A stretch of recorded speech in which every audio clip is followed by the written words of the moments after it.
Тук-тук. Кто там? Ты спейр? Ты спейр кто? Ты спейр of nuts, ха?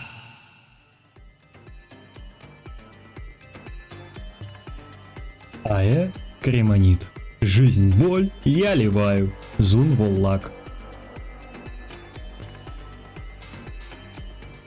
Не понял. Я уйду отсюда любым способом.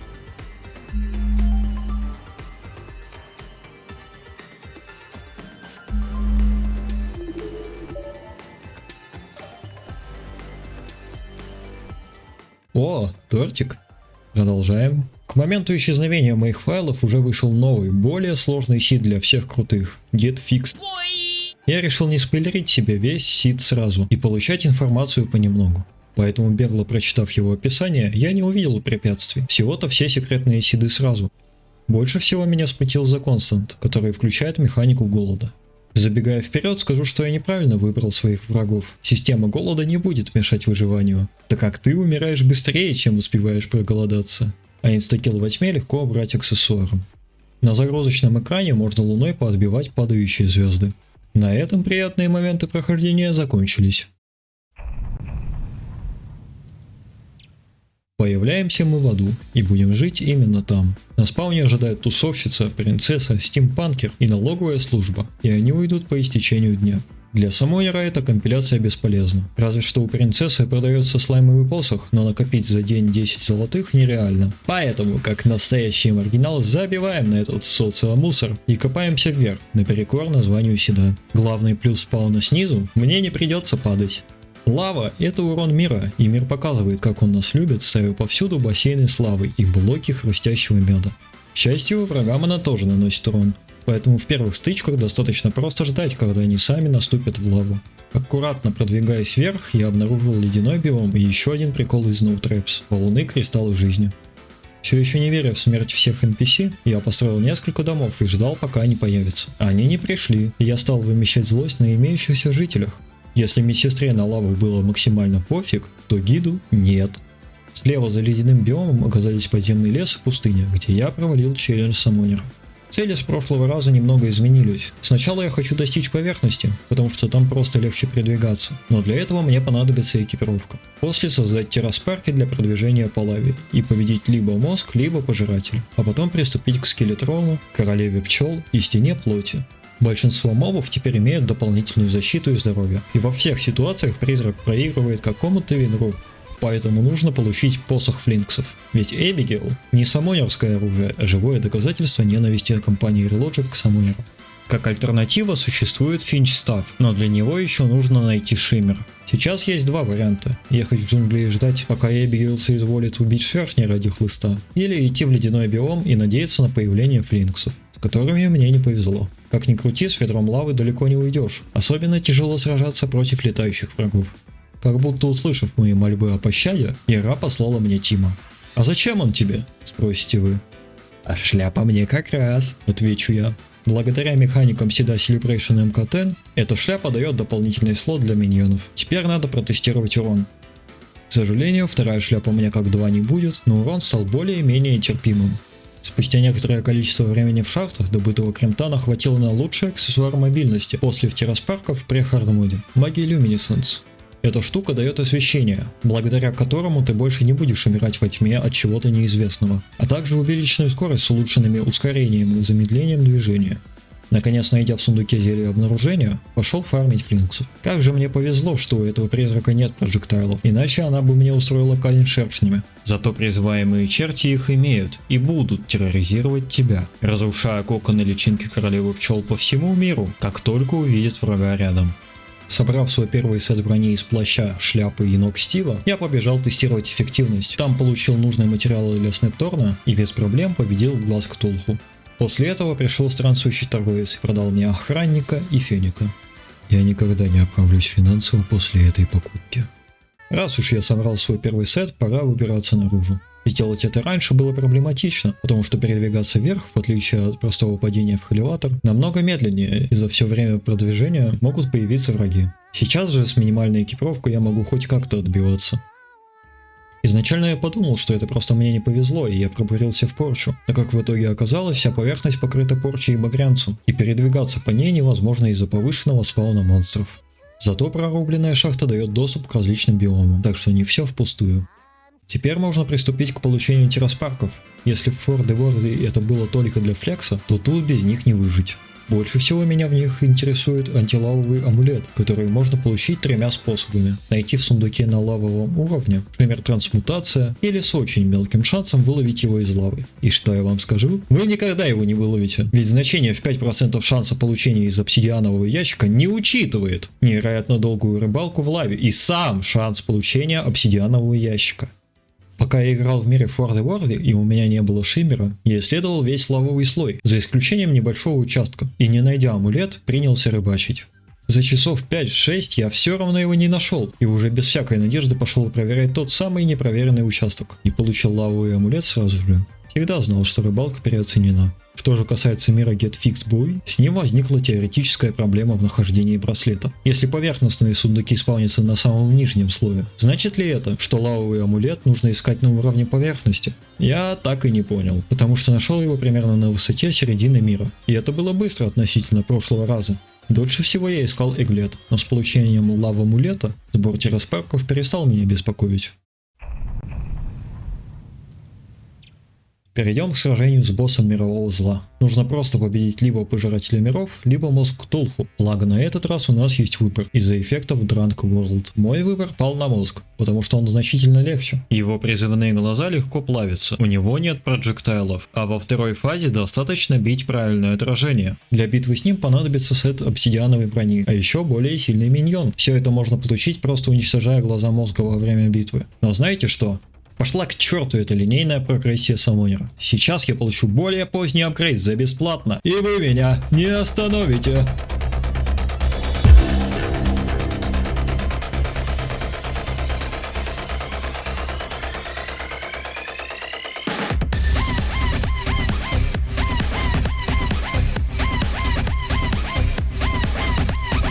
Меняет ли это баланс? Еще как. Легально ли это? С версии 1.3 разработчики делали все, что могли, чтобы случайно не убрать эту фичу, созданную кривым кодом, так что легально. Для обнаружения стола достаточно бродить вдоль стен данжа, он издает заметное свечение. Если вам повезет, вы обнаружите дыру для валуна в стенах данжа, через нее можно туда проникнуть, не прибегая к хойкам. 4 миньона до битвы с мозгом – мощь, о которой я ранее не мог и мечтать. Теоретически есть еще один краденый апгрейд, и это Spinal Tap. На Вики говорится, что из-за специфики пьяных миров данж генерируется чуть выше моря, чем обычно, что позволяет убивать скелетов, не активируя защитника данжа. Однако все это ложь и провокация. Пусть даже скелеты появляются, с них падают кости только с сином пьяного мира, а в Get Fixed они ничего не оставляют. Первое сражение я проиграл из-за очень маленькой арены, и ко мне прибежали гоблины, потому что я теперь удовлетворяю всем условиям нашествия.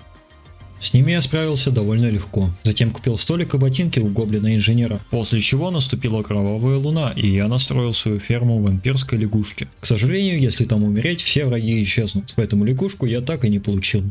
Следующим моим шагом было улучшение арены для мозга Ктулху, ибо прошлое вообще не давало места для уклонения.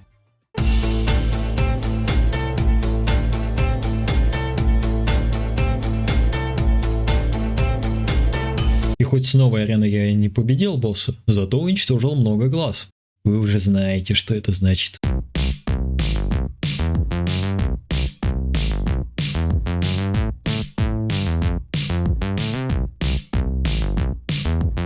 Создав посох чертей, пошел крошить мозг. Хотел бы сказать я, если бы не один нюанс. Обычно в Багрянце или Порче появляются по 6 разбиваемых сфер за биом. Иногда чуть больше, но это огромной роли не играет. Как вы могли понять, мои сферы разбиты этим прохождением бесповоротно.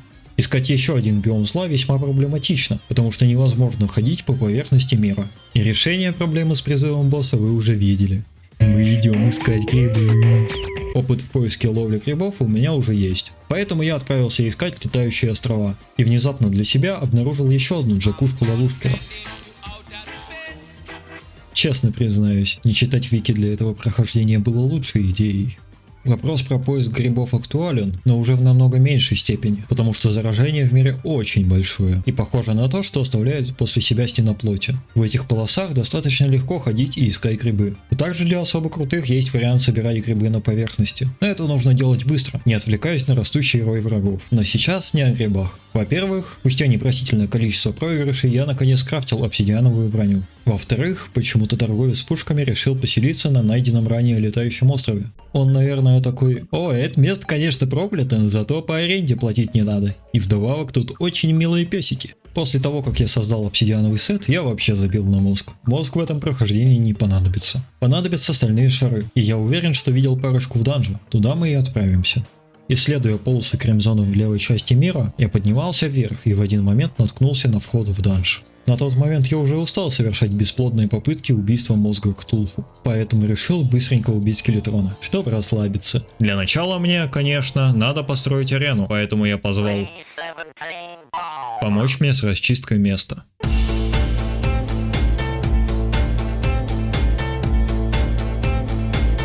Для победы над костями без мешка требуется только круговая арена из рельсов, но она должна быть довольно обширной. Некоторые из вас уже догадались, какой злобный трюк я проверну.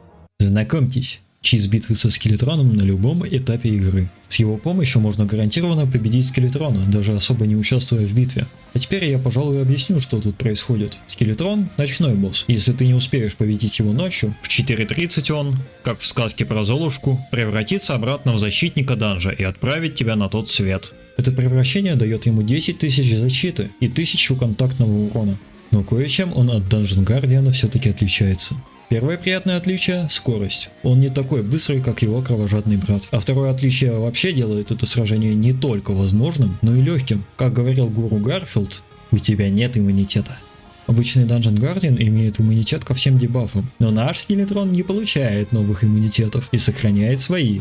Дебаф горения наносит 4 урона в секунду, и, к сожалению, это единственный доступный призывателю дебаф, который наносит урон по времени. Итак, наша тактика такова: призываем скелетрона и, уклоняясь от его атак, дожидаемся 4:30, и после того, как он перейдет в форму защитника, постоянно поддерживаем на нем дебаф горения при помощи чертей или флаконов адского пламени, если вы к этому моменту зачем-то победили пчелу. При 15 тысячах здоровья скелетрона в легендарном режиме, если постоянно применять дебаф горения и не считать единичный урон от попаданий, битва займет 3740 секунд, или 62 минуты, или примерно час. Это очень старый трюк, и я пользовался им как минимум лет 7. Стоит ли оно времени? Да, просто потому что этот час времени одной успешной попытки сокращает время от множества неудачных попыток.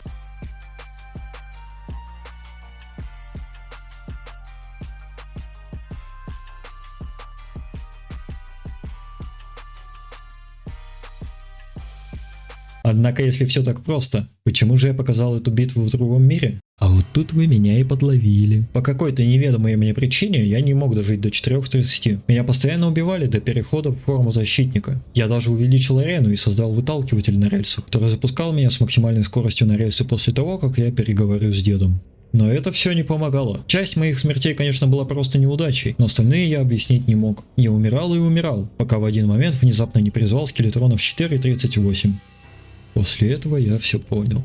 В мирах с седом Don't Dig Up всегда ночь, и в Get Fixed Boy это условие тоже работает. Именно поэтому в прохождении Форд и Ворди я смог победить скелетрона, а тут нет. Я заранее ощутил боль, которую мне только предстояло испытать, ибо теперь мои трюки не работают. В первую очередь перестройка арены.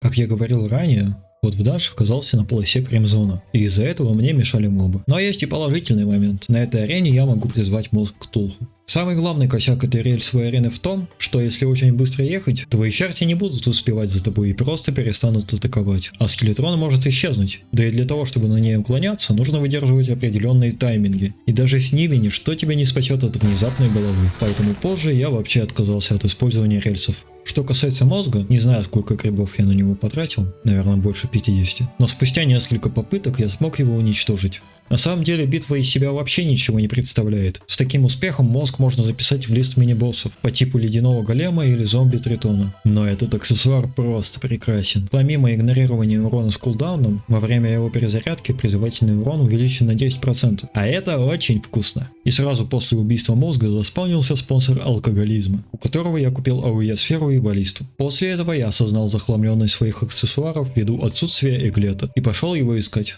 Я дошел до правого края мира и не нашел эглет, зато нашел шиммер, что тоже неплохо. Там же создал себе Вайтл и Аркейн кристаллы, что повышает реген жизни и маны соответственно, после чего пошел искать эглет в левой части мира и наконец завершил свой квест терраспарков.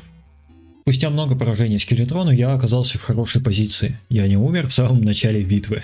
Его арсенал и поведение значительно отличаются от экспертного режима, то есть его скорость наращивания максимальной скорости увеличена на 77%, поэтому без щита Ктулху уклоняться не получится. И в этой битве он показывает себя как лучший аксессуар. Частота запуска наводящихся черепов увеличена, также пока он крутится, от него отскакивают снаряды чертей, и вдобавок он спавнит темных магов, которые очень любят кастовать заклинания, что невозможно отразить.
Скелетрон побежден. Я не знаю, как описать это словами, но это было самое приятное сражение против боссов в Террарии за последние несколько лет. Боссы в Каламити даже рядом не стоят. Скелетрон в легендарном режиме чувствовался как потолок сложности, а движения в этой битве были похожи на вальс. Всем советую. Так как мы уже получили стол зачарования, победа над Скелетроном была нужна лишь для одного предмета. Final Tap, или как в прекрасном русском переводе, где потеряли каламбур, люмбальная пункция.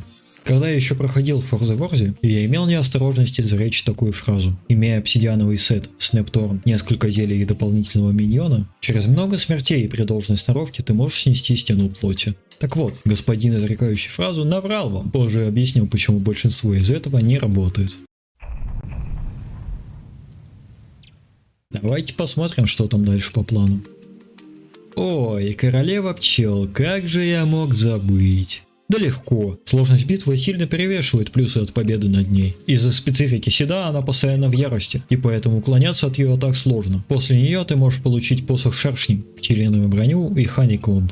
Тут сразу можно увидеть сомнительную пользу этого мероприятия. Так называемый апгрейд с обсидиановой брони дает 2 миньон слота, 13 защиты и 23% увеличенного урона. Когда сама обсидиановая броня пусть дает на 1 слот меньше, зато 31% самого урона, увеличенную скорость атаки и длину хлыста. Посох шершни же жестоко проигрывает старым добрым чертилам, будь то с усилением пчел или без. Думаю, я привел достаточно аргументов в пользу игнора пчелы. В любом случае мы отправляемся крошить в салат нашествие армии древнего. С наличием спинного кирдыка они не представляют угрозы, зато с обновлением 1.4.4 Самонер наконец-то получает дополнительные плюшки в виде раннего доступа к аксессуару на 10% урона с плюс 1 турелью и к столику, теперь дающего еще плюс 1 турель. В битве со стеной плоти турельные бонусы, конечно, не особо помогут, зато дополнительный урон всегда пригодится. И вот мы подошли к любимой части прохождения каждого игрока. Постройки огромной платформы по ширине мира. Должен отметить, что в аду находится больше личинок, чем в джунглях. Пока занимался постройкой арены, на меня нападали демоны Вуду. И спустя определенное количество времени я кое-что заметил. Holy shit, куклы Вуду стакаются. Да-да, я офигел так же сильно, как и ты, кремонит из недалекого прошлого. Обновление 1.4.4 воистину прекрасно. Где-то после 1 часа, 26 минут, 40 секунд и 300 миллисекунд я закончил расчистку места. И когда я решил построить там домик, туда заселился оружейник. Мне правда надо тебя сводить к медсестре, но я думаю, ты этого и добиваешься. А пока я решил попытать удачу в битве против стены плоти. Вообще не должно быть так сложно. Ее главная фишка в легендарном режиме это 28к хп.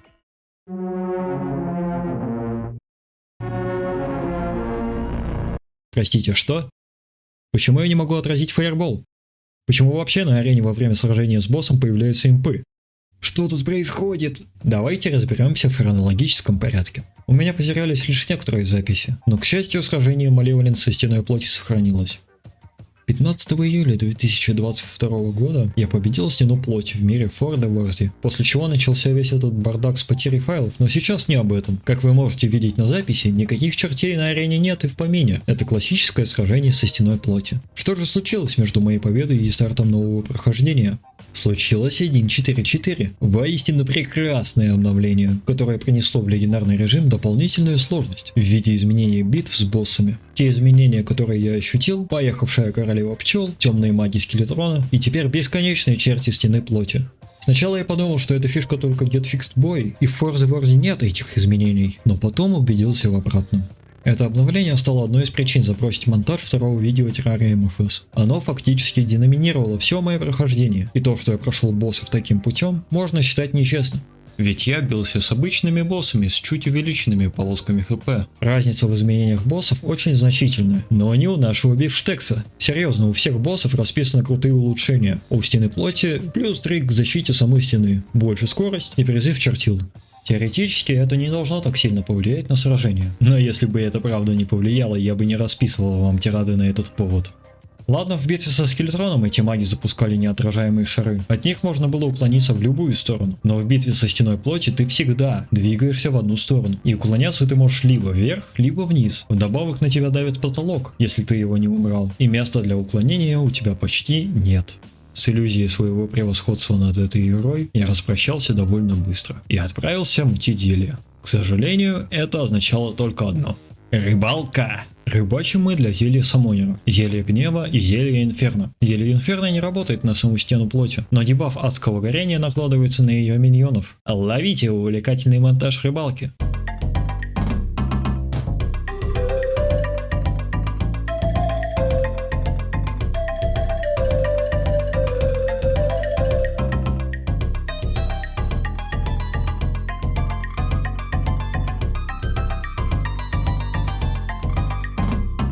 Я решил не особо напрягаться рыбалкой, но также взял с собой все те полезные зелья, что успел собрать за это прохождение. И в итоге у меня получился шкаф алкоголя примерно на 6 пробафанных попыток. С первой попытки у меня ничего не получилось, поэтому я пошел апгрейдить арену, просто добавив костров и ламп сердец. Не буду тянуть резину, у меня и после этого не вышло. Зато я приобрел новый опыт битвы. Во-первых, атаку фаерболами можно избежать, ударив или убив ответственного за нее черта. А во-вторых, если черти спавнятся не на твоей полосе, а где-то в постройках или в блоках снизу сверху, прервать их атаку невозможно. Поэтому я пошел убирать все эти адские данжи снизу, которые я не убрал ранее. Но это тоже не помогло. Я умирал и умирал, раз за разом без какого-либо прогресса. Мое здоровье убывало быстрее, чем я мог нанести стене плоти хоть какой-то значимый урон. И даже увеличенный реген от сердца из шиммера не помогал. Мне было нужно найти какой-то способ восстанавливать здоровье.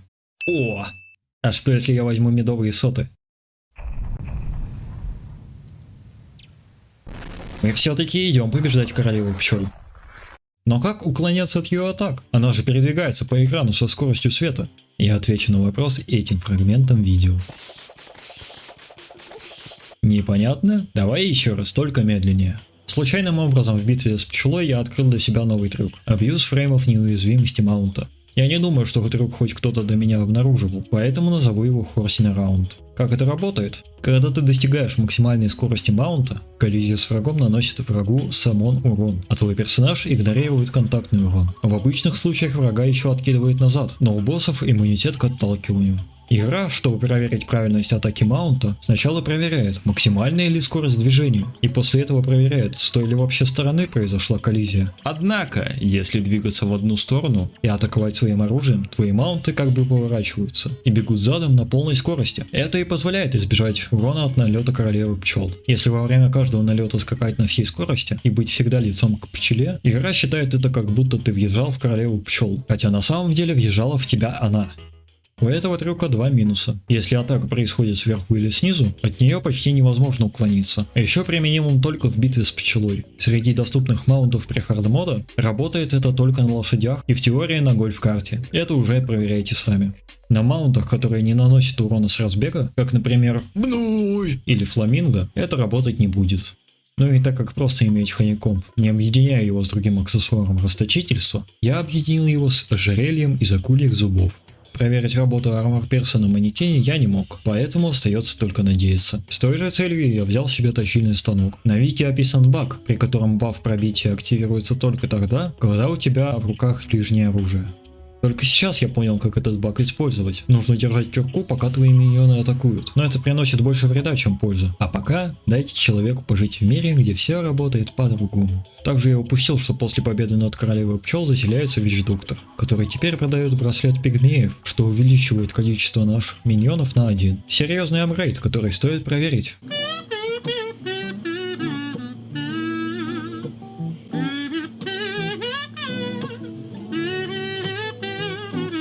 Ну же, какие еще прекрасные идеи посетят твою голову? Вампирская лягушка. Но зачем использовать самона, который слабее? Что касается единичного урона, лягушка проигрывает чертилам. Но несмотря на это, ее ДПС выше. Происходит это из-за того, что черти стреляют прожектайлами, которыми сначала надо попасть, а потом еще ждать перезарядку. В то же время лягушка наносит контактный урон, а также быстро передвигается. Не знаю, связано ли это как-то или нет, но после поражения от стены плоти в мире чаще появлялись кровавые луны, поэтому я получил жезл вампирской лягушки без особых проблем. Теперь можно и проверить эффективность.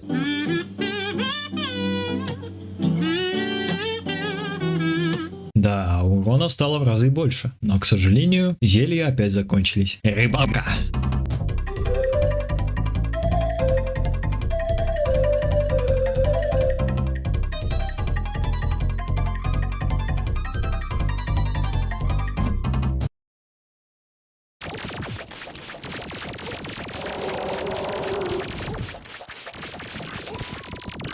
Чел, эти зелья просто имба. Но чего-то не хватало. Пора было встретить правду лицом к лицу. Чувак, это арена отстой. Я ненавижу этих строителей. Идеальная арена должна быть прямой и без каких-либо ступенек, чтобы уклоняться от фаерболов. Я уже вижу прогресс, надо придумать что-то еще. А что если я попробую битву со стеной плоти в полной пчелиной броне? Где свет? Электричество отключили. Ладно, получим свет по старинке. Я считаю, где-то с этого момента началась деградация. Мне стало очевидно, что без зелья стену плоти никак не пройти, и в этом крылась главная трудность. Понимаете, проблема не в том, что я постоянно умираю и умираю. Биться со стеной плоти как-никак интересно. Проблема в ожидании перед каждой попыткой. Как вы знаете, для спауна стены плоти нужен живой гид. После каждой попытки тебе приходится ждать, пока он соизволит вернуться в мир. Вдобавок у тебя с частотой 1 к 3 появляются кровавые луны, в которые сражаться вообще невозможно. То, что реложек добавили к кроватям функцию ускорения времени, это конечно круто, но этого все равно недостаточно.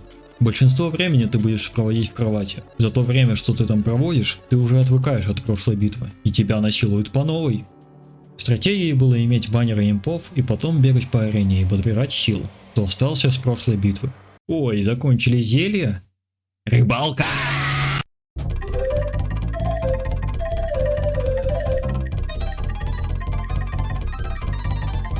Рыбалка по ощущениям занимала больше, чем все битвы со стеной плоти вместе взятые. Она в себя включает не только саму рыбалку, но и сбор наживки по всему миру.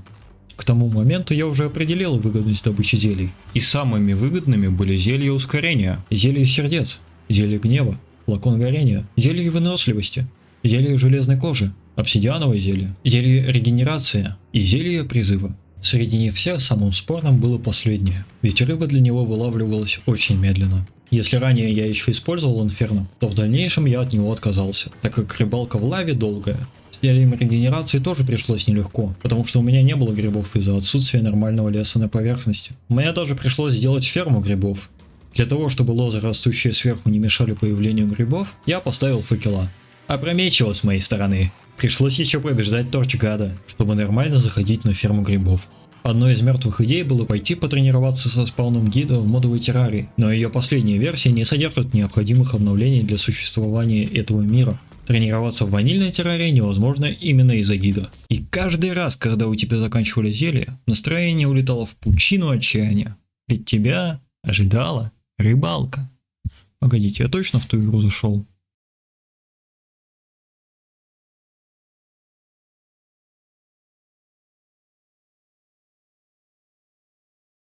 А, нет, все правильно.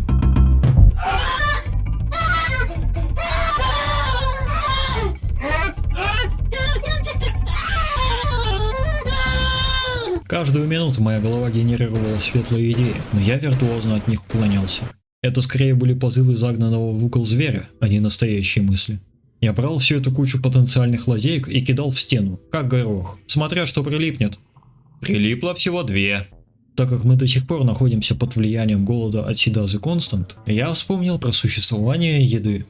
Смотря на весь лист доступной крафтовой еды, я осознал бренность бытия. При Хардмоде самый высший уровень сытости достигается только через готовку золотых животных. А потом я подумал, зачем крафтить? Одна из моих последних прекрасных идей – ферма бургеров, которая давала мне еду с высшим уровнем сытости почти бесплатно, учитывая усиленный спаун пожирателей душ. Для создания достаточно выйти на поверхность, построить коробку в воздухе, разлить снизу лавы для уничтожения ходящих монстров, взять жезл ауры молнии, откинуться на спинку стула и ждать. Через пару минут самоны спадают, и приходится их ставить снова, но это малая цена за бургеры. Другой же моей идеей стало получение шарфа с пожирателя миров. С этим проблем не возникло. Дальше начались игры разума. Внимание, вопрос. Какие из этих предметов подойдут для битвы со стеной плоти? Я не знаю. Я пробовал тактику использовать сначала Снепторн для получения ускорения, а потом бить Спайнал Тэпом, но это было невыносимо из-за длины Снепторна. Всегда среди аксессуаров оставались терраспарки и звериные когти для скорости передвижения и скорости атаки. Я перемешивал аксессуары как мог. Щит Ктулху из них был самый спорный. Не хочу разочаровывать фанатов этого аксессуара, но на стене плоти он худший из предоставленных. Все дело в том, как он активируется, двойным нажатием в сторону. Во время битвы ты всегда двигаешься влево, иногда тебе нужно бежать на всей скорости, а иногда просто передвинуться на пару блоков. Вот в последнем случае щит Ктулху активируется и буквально посылает тебя к черту. Если тебе повезло не атаковать в этот момент, ты отскочишь от черта прямо в стену плоти. Если тебе не повезло, ты врежешься в черта и получишь огромный урон. Я пробовал заменять его на Могилюминесценс, но в конце битвы внезапно оказывается, что тебе нужно развить максимальную скорость во множестве отдельных моментов с нифига, а щита у тебя уже нет. Вариант с быстрым свапом провальный. В битве тебе нужна вся концентрация на летящий в тебя удар, и отвлечение даже на такую малую деталь понесет за собой смерть.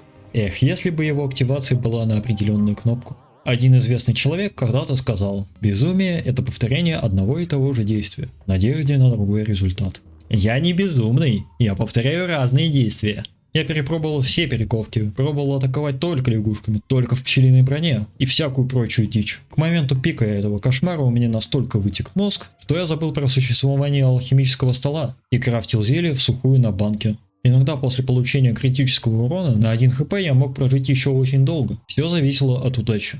Первое время хорошим средством для возвращения здоровья были зелья восстановления. После их переработки они дают всего лишь 45 секунд дебафа, взамен на 10 единиц здоровья меньше. Как только они закончились, началась ломка. Создать их можно только используя розовый гель, который выпадает в спинке, но в этом мире я ни одного не нашел. Другой вариант лечения – сладкохвосты с рыбалки в меде. Они восстанавливают 120 здоровья за тот же дебаф зелий в минуту. Вы понимаете, почему я их не использовал. Каждый раз, когда кто-то упоминает рыбалку, мне хочется орать. Каждую хорошую попытку я оставлял в стене плоти где-то 3000 хп, после чего закономерно умирал. Без какого-либо прогресса и продолжал мучить себя. Спустя где-то 60 смертей я сел и задумался. Возможно ли это вообще? Что есть человек? Человеческая природа постоянна и неизменна. Человеку присущи определенные существенные качества и ограничения. Хоть люди могут демонстрировать свой личностный рост и развитие, фундаментальные аспекты человеческой природы остаются неизменными. Может, это и есть мой лимит? Человечество подвержено ошибкам, неудачам и проблемам. Неудача является неотъемлемой частью человеческого состояния, и люди часто учатся и растут на этом опыте. Смог ли я вырасти? Я покажу вам свою лучшую попытку.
Итак, можно ли победить стену плоти в легендарном режиме за призывателя? Да. Стоит ли это делать? Решать вам. Огромное спасибо человеку с ником Поларец. Без их видео я бы объявил это невозможным и забил огромный болт. Увидев, как это они делают, почти ничем не отличаясь от моего сетапа, они сами того не зная взяли меня на слабо. Как это? Они могут, а я нет. Мой нижайший поклон предназначен тебе, Поларец. Со стены плоти ничего полезного не выпало, и это значит, что мы идем ее бить еще. Нет, спасибо. Мне еще в следующем выпуске механических боссов побеждать. И тебе, дорогой зритель, огромное спасибо за просмотр. Погоди, еще не все.